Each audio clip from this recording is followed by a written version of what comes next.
भैया एक नींबू पानी। ये ले।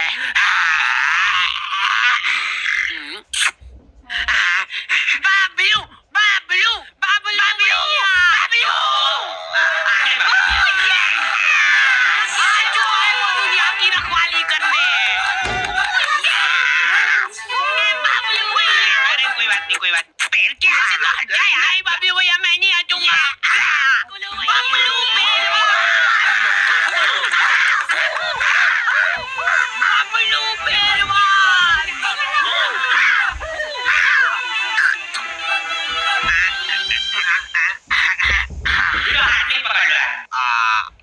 तो हमारा चुनाव चिन्ह है। अरे जल्दी खोलो यार।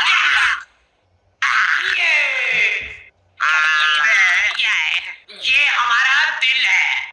हमने खुद फोटो खिंचवाया है इसका। शाबाश, लो छपवा दो इसको। ये हमारा ही दिल है, बस बाहर से। ओ भाई, और इसके इर्द गिर्द जो बाल है वो हो आप। ये दर्शाता है आपके और हमारे पावन रिश्ते को।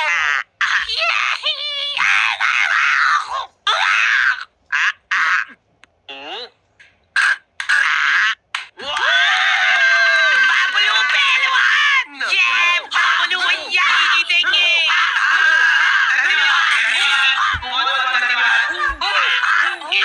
भैया वो कपड़े दो यार, कोई कपड़े दो। तो आ गए फिर से। गर्मियों में कुछ लोगों को कूलर नसीब होता है और कुछ लोगों को बेकार कूलर नसीब होता है। हमारे पास एक प्राचीन कूलर था जो कि इनको दहेज में मिला था। तब से ही लीक हो रहा है वो। टप टप टप टप टप टप टप। वहीं पे कुछ लोगों को अच्छा कूलर तो नसीब हो रहा था, लेकिन फिर भी वो सो नहीं पा रहे थे। अब आइए थोड़ा थोड़ा ऊपर। अब इन सभी को ऐसा लग रहा है कि सामने वाले के पास ज्यादा हवा जा रही है।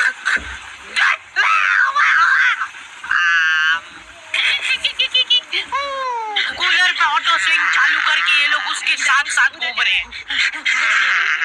रात भर ऐसे ही भगते फिर रहे ये लोग तकिए ले लेके। हमारे साथ ये प्रॉब्लम नहीं थी क्योंकि हमारे पास ये ऑप्शन ही नहीं था। आगे का पूरा फड़का उड़ा हुआ था हमारे कूलर का। आज तक हम लोगों ने उसकी फुल स्पीड नहीं देखी है क्योंकि पहली स्पीड में वो भागो भागो। हमको ऐसा लगता था कि फुल स्पीड में चालू कर दिया ना तो हमारे सोने के बाद उड़ के बाहर चला जाएगा।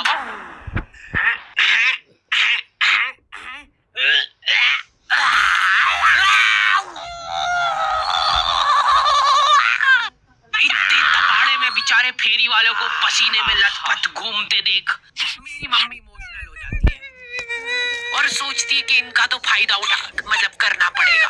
देख बेचारे गर्मी में कितनी मेहनत करते हैं। दीदी एकदम प्योर कॉटन है। इसका असली लुक तभी आएगा जब आप इसको बिछाओगे। लो पकड़ो उधर से, ये देखो ये प्रिंट। दीदी ये हकीकत बता रहा हूँ मैं आपको। कल मैं चुपचाप जा रहा हूँ रास्ते से, आप दौड़ के आओगे मेरे पैर पकड़ लोगे कि 4 और दो भैया, पर तब मैं नहीं दे पाऊंगा क्योंकि तब तक खत्म हो चुके होंगे। माल ही इतना बढ़िया है। अरे दीदी ये बात लिख के ले लो मेरे से कि लो लिख दिया। आप मेरे सामने गिड़गिड़ाओगे कि भैया प्लीज दे दो प्लीज दे दो, लेकिन फिर भी मैं नहीं दे पाऊंगा क्योंकि आप आज ही खरीद लोगे सारे चद्दर, है ना।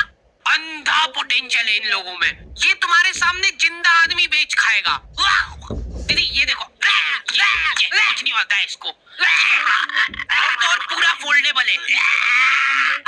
ये चाहिए ना आपको, चाहिए ना, चाहिए लो ला दे दो। चलो, लेकिन मेरी मम्मी उसको रुला रुला देती है। एक एक चद्दर खुलवा ली उससे। दीदी यार 250 में तो मेरे को पड़ता है। इतने तपाड़े में घूम घूम के 50 रुपए एक पीस पे बनते दीदी मेरे। मारेन दो भैया, जाओ और तेज धूप पड़ जाए तो बढ़िया है। वो बापड़ा तुम्हारी कॉलोनी की 4 राउंड लगा के वापस से आएगा तुम्हारे घर के सामने, और तुम्हारी मम्मी को पता है ये चीज, वो गेट पे ही खड़ी है। क्या हुआ भैया फिर? लो ले लो यार दीदी। उस बेचारे ने घाटे में जाके बेचा है माल, उसके बाद भी मम्मी। बेटा देखो मालूम नहीं है ये सब चोरी का माल रहता है, इनके पास। तो फिर उससे खरीदा क्यों? एक बार को मान लो कि वो चोरी करके भी लाया है, तो उसमें भी तो मेहनत लगी उस बेचारे की। हाँ, ये मम्मियों के पास कुछ अद्भुत ताकतें होती है, उनमें से एक है ये। 1 घंटे बाद खराब हो जाएगी। मम्मियाँ सामान सुन के उनकी एक्सपायरी बताती थी। मेरे को आज भी याद है वो दिन जब बस आखिरी 10 मिनट बचे हैं।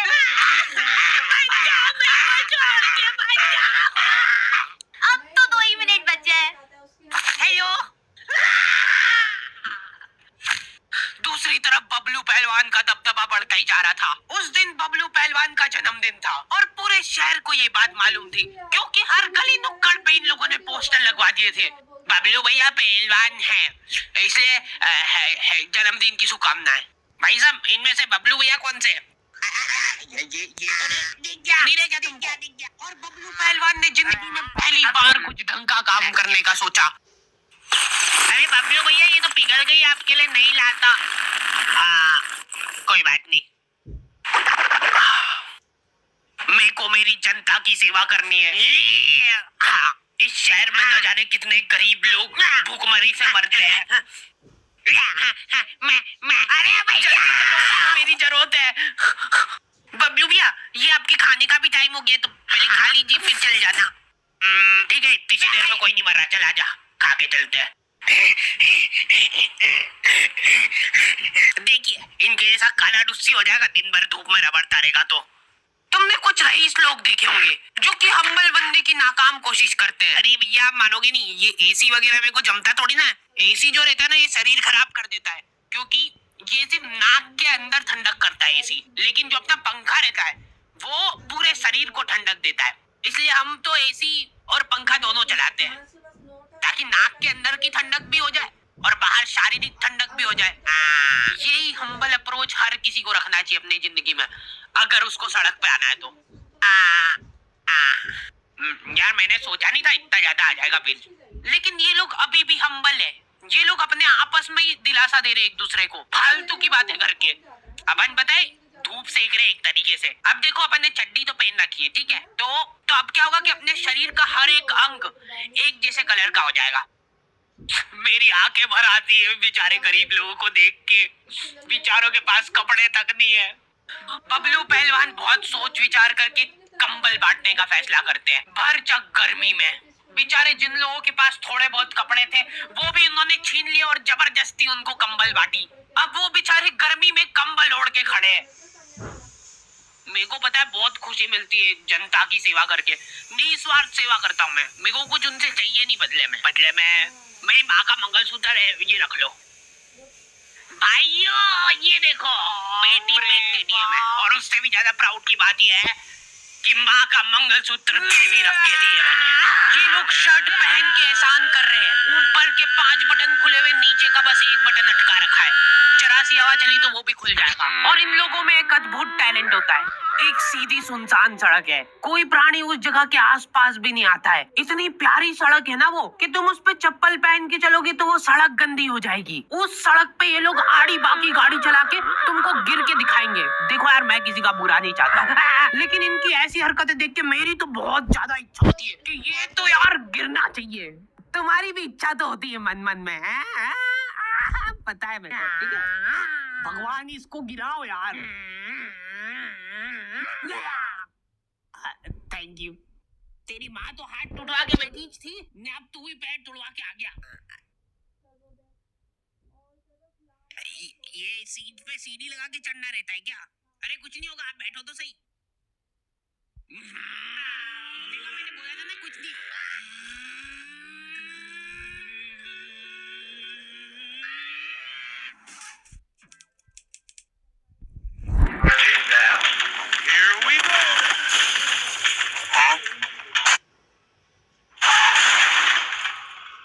यार, कैसे चलाते, एक तो ये लोगों को गाड़ी भाई देख के चलाना भैया। दीदी आप रहो, जा रहा हूँ मैं मेरे दोस्तों के साथ घूमने। और सुनो ध्यान से, तेरे हाथ नहीं है और तेरे पैर नहीं है, तो अब तुम दो एक दूसरे का सहारा हो, ठीक है? चलो टाटा। जल्दी यार, टाइम हो गया है। चलो ठीक है, पैकिंग तो हो गई है। गर्मी में लेडीजों का एक माफिया ग्रुप होता है, पूरा शरीर, हाथ, मुंह, पैर सब ढक लेंगे ये लोग। उसके बाद मुंह से बड़ा चश्मा लगा के लाइट का चलाना भैया। मेरे को कोई आंटी जी सड़क पे आते हुए दिखते तो मैं सड़क ही चेंज कर लेता हूँ, क्योंकि आंटियों के सामने कोई गाड़ी आ जाती है तो उनसे घबराहट में एक्सीलेटर फुल हो जाता है। लेकिन इधर मम्मी को अलग ही टेंशन हो रही थी। चद्दर वाले को ज्यादा बोल दिया यार मैंने। 250 बोला था तो एकदम से मान गया था वो। मतलब माल तो चोरी का ही है। शाम पापा और धर्मेंद्र निकल चुके थे घर से। इन लोगों ने 4 दिन तक प्लानिंग करी थी और ऐसी जगह चुनी जहाँ पे इनके शहर से भी ज्यादा गर्मी हो। वहाँ पे धूप इतनी तीखी थी कि तुम्हारा पसीना निकल के हाथों हाथ इवेपोरेट हो जाए। ऐसा लग रहा था कि वहाँ के पेड़ों को गर्मी लग रही थी, इसलिए उन सब ने ट्रिम कर लिया है और दूर दूर तक पानी का निशान नहीं था। ये लोग घर से पानी लेके गए थे, लेकिन इन्होंने फ्रीजर में बॉटल रख दी थी। अब तीनों प्यासे बैठ के उस बर्फ के डल्ले के पिघलने का इंतजार कर रहे हैं। अरे बर्फ लाओ यार जल्दी, उसके बिना इसका मजा कहाँ है। बबलू भैया का जन्मदिन है आज। माहौल बनेगा भैया आज तो।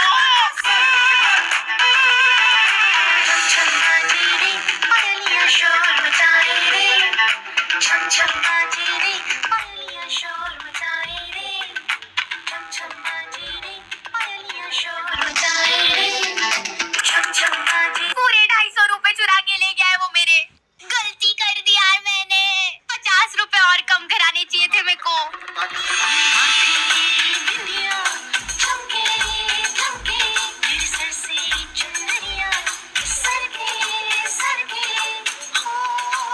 अरे नाचो नाचो यार, अठारह भंगार वाले, रद्दी पेपर वाले। मम्मी ने उस आदमी का इतना घाटा कर दिया था कि उस बेचारे को प्रोफेशन चेंज करना पड़ गया। अरे तो वही है चोर। वही है जिसने चोरी का माल बेचा था मेरे को। ओए रुक जा वहीं पे।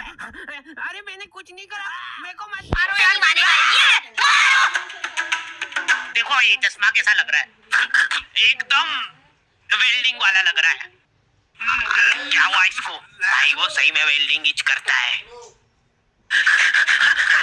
जल्दी घर चलो, नहीं तो काले हो जाएंगे। हाँ गुड बॉय। भाई अपनी बॉटल।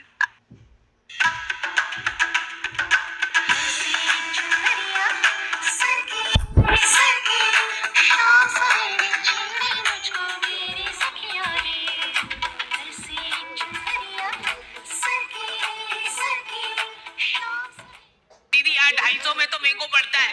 इतने तपाड़े में घूम घूम के 50 रुपए एक पीस पे बनते दीदी मेरे। 250 रुपए का है। हाँ हाँ, ये मेरे पास बड़ा है। 250 का है। लगा रही क्या? तुम्हें शाम होगी तो कोई बात नहीं। आपका तो टाइम वेस्ट नहीं हो गया। नहीं मैंने तो बोल दिया। 1000 दूंगी भैया आपको। नहीं पैसे नहीं, मैं बिजली में भी दूंगी और बाकी जो रेट बोला है